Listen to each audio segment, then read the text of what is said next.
Écoutez, je déclare ces assemblées générales annuelles ouvertes, assemblée générale extraordinaire pour commencer, puis ensuite ordinaire. On modifiera un petit peu, si vous en êtes d'accord, l'ordre du jour pour des raisons pratiques. Avant de commencer, je vous présente la tribune qui est très restreinte ce soir. Bon, vous connaissez tous Roland, le vice-président délégué, Guillaume aussi. À ma gauche, Bernard Ladra, vice-président de la Ligue et président du district de l'Haute-Vienne, bien sûr, qui représente Henri Monteil.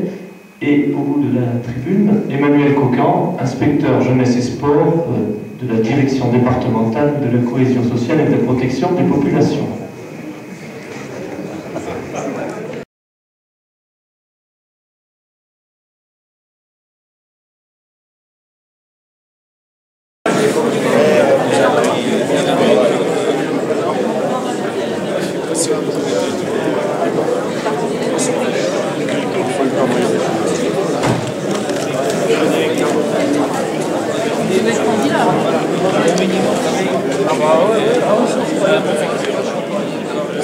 Alors s'il y a trop d'essence, il n'y aura que le meilleur. Que le meilleur, c'est bon.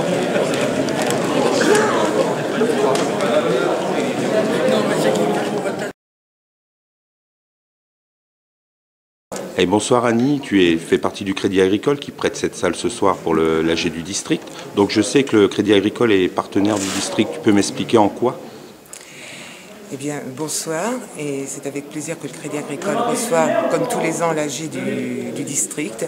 Le Crédit Agricole est en effet partenaire du district, mais surtout partenaire du football dans tous les sens du terme, puisque, bien sûr, le Crédit Agricole est partenaire, enfin, parrain officiel de l'équipe de France, mais surtout le partenaire du football et du football amateur.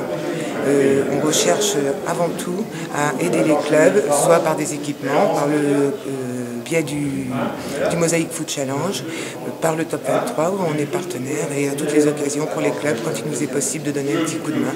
La preuve en est, demain on participe à la journée des débutants. Je te remercie Annie.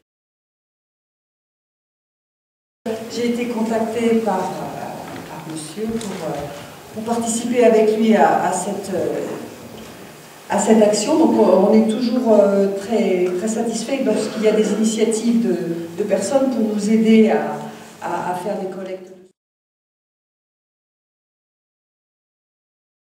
Une certaine inquiétude sur notre championnat de première division. Alors, inquiétude qu'on partage évidemment. Alors, comment on peut le solutionner? Nous, on est en attente de pistes. Alors, Jean-Michel. Parce que c'est vrai que cette année, on avait 4 poules, l'année prochaine.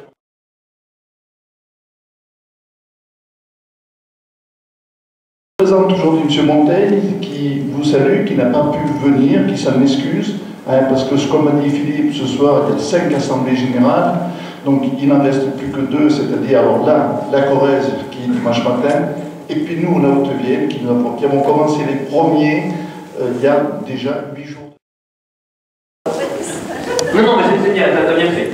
Alors, c'est très bien. Donc, actuellement, on a le scrutin plurinominal.